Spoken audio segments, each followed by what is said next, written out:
LP001H Plus po tayo dito na LED par. Bali yung LED par na ito is upgraded version po ito ng LP001. Upgraded version dahil meron po itong 60 bulb at saka nasa 3 watts yung kada bulb po nito. Bali ito po ay RGBW. Pwede natin i-connect sa DMX light controller at saka meron po itong sound active. Kung gusto po niyo na naka-automatic, pwede.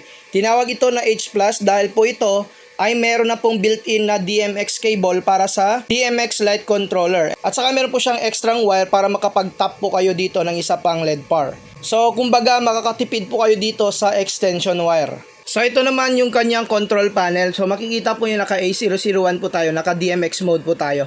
So kung wala kayong DMX, pwede nyo po yan adjustin dito sa kanyang control panel. Ayan po, flash. Yung sound active, punta tayo sa sound active. Ayan, naka sound active po tayo. Iilaw po yan kagaya nito, ayan. So ito naman yung kanyang changing color mode. So napakaliwanag po yan dahil nasa 3 watts po yan kada bulb. So kung naghanap ka lang naman ng ganitong klaseng LED par light na pang stage lighting, paki-click lamang yung ating yellow basket.